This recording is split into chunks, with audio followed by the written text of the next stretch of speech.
Welcome in, everyone. You're watching another week of Unsolved Upstate, a time where we get to dive into some of these cases across the upstate that have gone unsolved for several years. The most recent one we're talking about, we're diving into the Greenville city jurisdiction. We want to bring in Detective Thomas Bixby now. Thank you, first of all, for joining us here today. You guys have got a number of cases that we're excited to talk about, to stir up some commotion and get going and try and see if we can generate new leads, because it's all about these people and a lot of the families and even the detectives who have been working so hard on these cases to solve them. But first of all, thank you for joining us today. Thank you for having me. So the case I want to start with, it happened in 2019. It was a Saturday night in the fall in October, October 27th, 2019. A man by the name of Roger Belton. He had several names he went by, Horse, Pops, Old Timer, very well known in the community, was found shot and killed in Greenville. Right. Yeah. He stayed around that area. He was homeless and didn't have an address that he stayed at normally. But at the time of this murder, there was apartments that were being under construction at the cross of Shaw Street and Crest Lane. Mr. Belton was found by a friend inside one of the under construction apartments, shot multiple times. Okay. And we do have some video up here that we can show of these apartments, the Stratham Place apartments, I believe? Yes. Yeah. And you said he was found shot inside or outside of these apartments? He was inside one of the buildings. They weren't secured at the time because they were under construction, and a lot of homeless people around the area would stay inside. I believe it was actually storming the night that this occurred, so it was raining outside when we believe it happened, and Mr. Belton was found later on Sunday by a friend. Like I said, they hadn't seen Roger in a while and knew that he was sleeping inside one of the buildings. Yeah, okay, so this is video back from 2019. Kind of a timeline of events is, Saturday night, it was late. Witnesses reported early Sunday morning that they had heard gunshots. And then it wasn't, I guess, until about 14 hours later that Mr. Belton was discovered, correct? Correct. It's possible that someone knew he was in the building before they reported it to police. But the last time he was seen was on Saturday around 11 o'clock at the corner store that was up the street from where this occurred. Yeah, and through the course of this investigation, was this an area that he was known to frequent?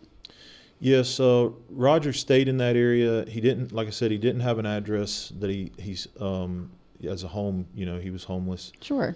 And he was known to be in that area frequently, would, occasionally go to and from the area, but he mainly stayed in that Crest Lane and Shaw Street area.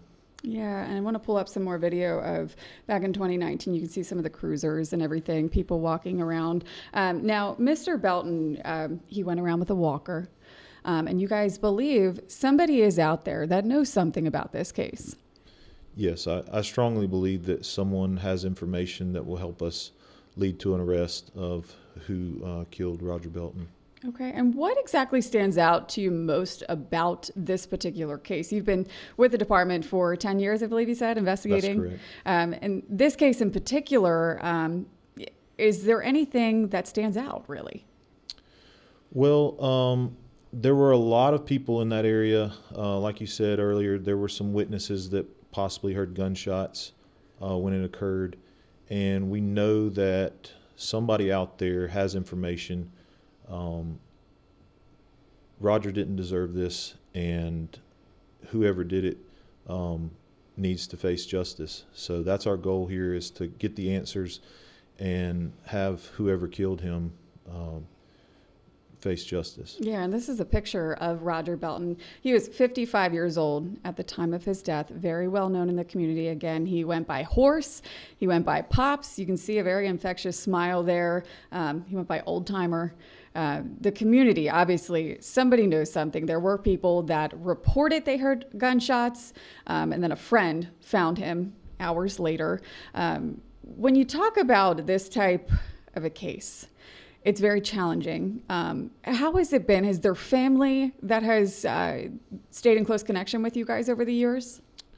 Roger does have family, and that's another goal in our pursuit, is to give the answers to the family that they look for. And we also, are trying to give them closure. And a lot of times these cases are just about that, about getting closure for the victim's family, knowing what happened to their family member. And in this case, I believe Roger has a daughter that we would love to be able to give her some closure and answers to what happened to her father. Yeah, and again, taking a look at that area that he was located back in 2019, we're talking about 6 years ago, in the fall of October. His family, how have they been handling this over the years? Obviously, it's never easy to lose a loved one, let alone a case that has been unsolved for this many years. Well, sometimes the families, will occasionally just check in and see how the case is going. And, it's one of those things with cold cases that random information may come in, and that's when we pick up a case again and look at it and see if there's something new that we can do, or some stone that we can unturn that wasn't turned over in the beginning. And so, reaching out to the families sometimes is sporadic based on if there's new information or they just have questions for us.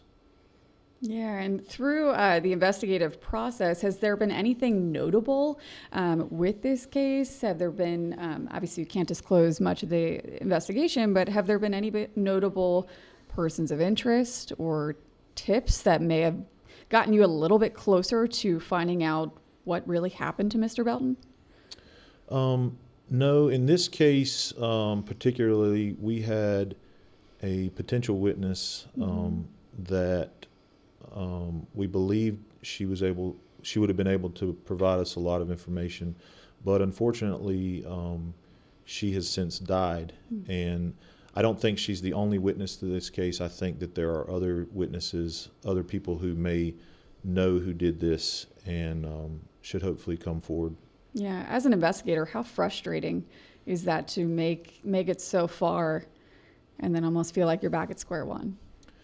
Well, I think the main thing is that we don't give up. And so sometimes we come to what seems like a roadblock, and that's why we're here today, is to hopefully get somebody to help us get past the cold case that Roger Belton has become. Yeah, and what would justice look like for you? For those who are listening in, what can people do right now?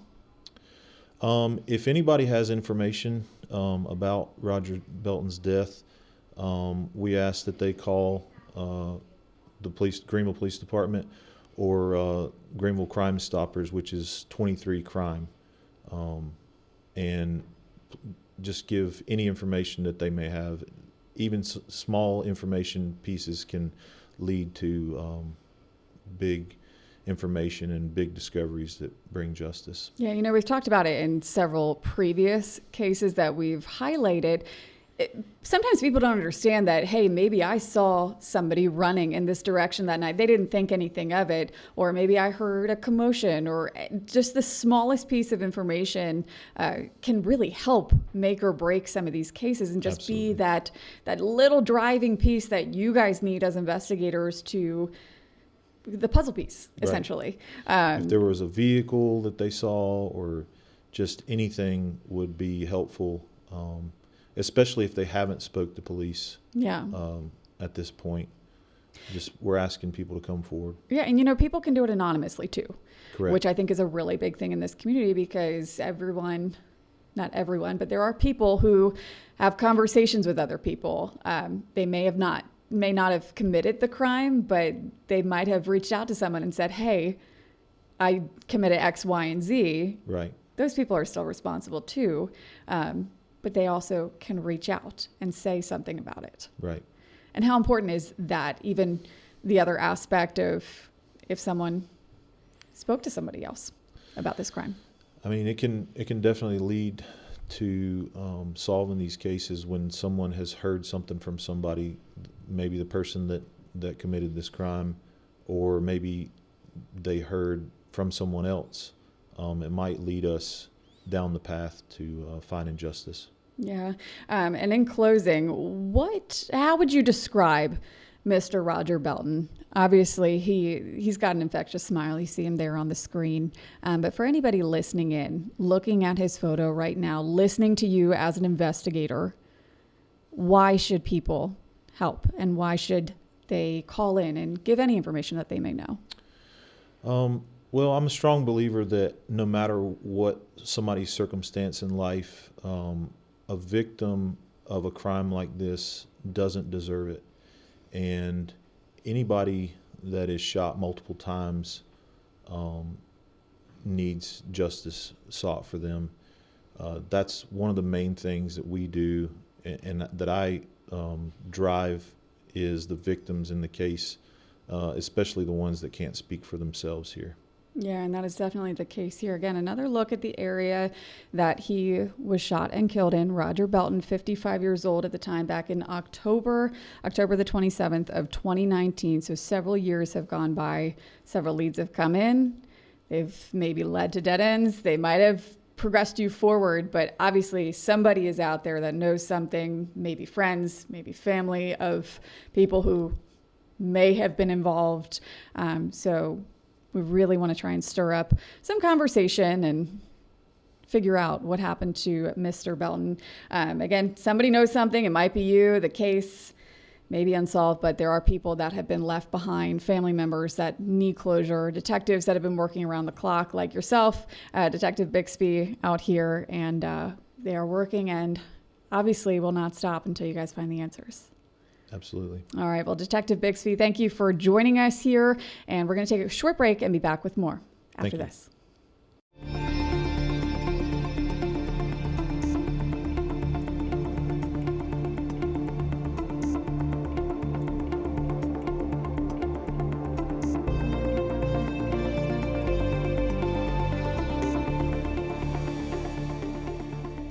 We welcome you back into Unsolved Upstate, a time where we're diving into cases that are several years in the making. This one in particular, we're staying in Greenville. Again, the Greenville City jurisdiction. We've got Detective Thomas Bixby here with us today, diving into some of these cases. We do appreciate you sticking around with us.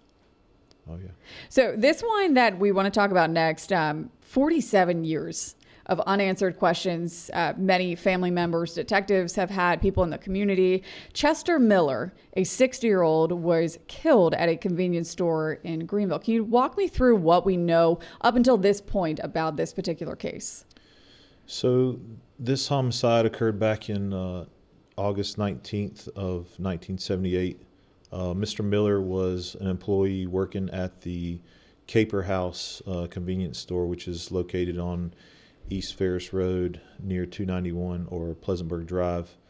We believe Mr. Miller was shot sometime after midnight on the 19th of August. This was a armed robbery that turned also into a homicide where Mr. Miller was shot and some money was stolen from the cash register at the store. Mm-hmm. One of the things that we look at when we're looking at a cold case is it's a fresh set of eyes, and so we go through the witness statements. There were witnesses that were at the store prior to the incident that occurred, and so we go through those with a fresh set of eyes and try and just see if we can gather new information or find a new lead that might get us to justice. Yeah, talking about the investigative process, this is a long time ago that this crime happened. This is more than 4 decades ago. How has it changed when it comes to technology and how you guys do your job? I mean, we're talking about a case from 1978. It's a long time. Yeah, so the store didn't have surveillance footage back then. People didn't walk around with cell phones in their pockets like they do today. And so there's a huge difference in the way that cases are investigated today versus back in 1970s. Sure. So it takes a lot of, looking through the old way and the limitations of what the world was back then. And so we have to try and utilize any new technology that's available. DNA testing sometimes comes into play. Depending on the case, genetic genealogy may come into play. And then also digital forensics today might help us back then. But in this case, the digital world is not really something that we can use to try and solve this case. And it's just old-fashioned speaking with people. Mm-hmm. And hopefully in this situation, somebody that knows something about who killed Mr. Miller comes forward and helps us solve this case. You know, you talk about the digital age. I want to pull up a map that we have of the area. This is the area the convenience store was in. We don't even have photos from the time when this crime happened back in 1978. This is an aerial view of, I believe, in the 80s we were talking about before we hopped on. 1989 is that photo there. Yeah, and so where it had happened, let me see if I can zoom in over here.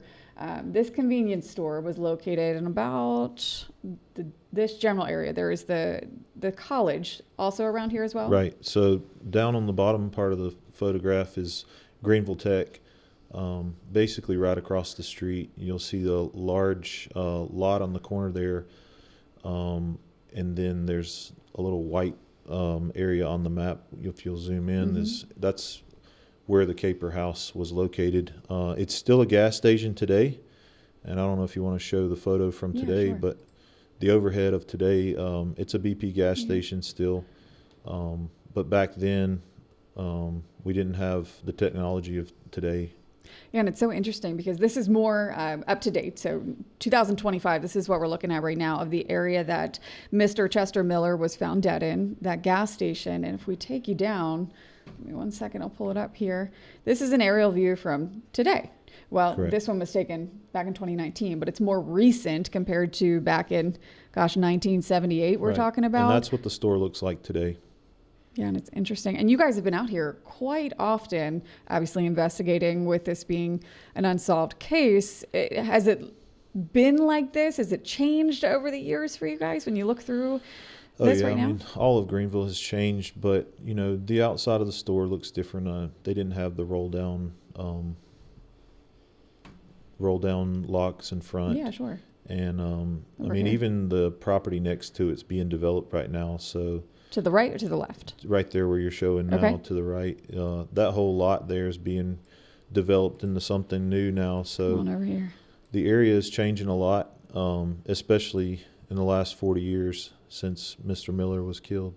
And it's incredible to think that back in 1978, this was unheard of. Just seeing a visual depiction of what this looks like. How much would this have helped back during that time? I mean, this is before both of our times in our careers, but talking about the changes that you guys have gone through, even in your 10 years of investigating at Greenville Police. Yeah, I mean, there's so many tools at the tips of our fingers nowadays. Video surveillance footage, license plate readers. There's just so much digital evidence now that can be collected in cases. So it's a whole different type of investigation that occurs. And so, like I said, again, somebody out there knows mm-hmm. who killed Chester Miller, and we're hoping that somebody comes forward and gives us that information. Yeah, and we'll pull up a picture of Mr. Miller here. Where do we go from here? Obviously, as a detective, this is a very challenging case to have to deal with back from 47 years ago. But what can the public do to help you now at this point? Well, like I just said, the public, hopefully somebody knows something about this case.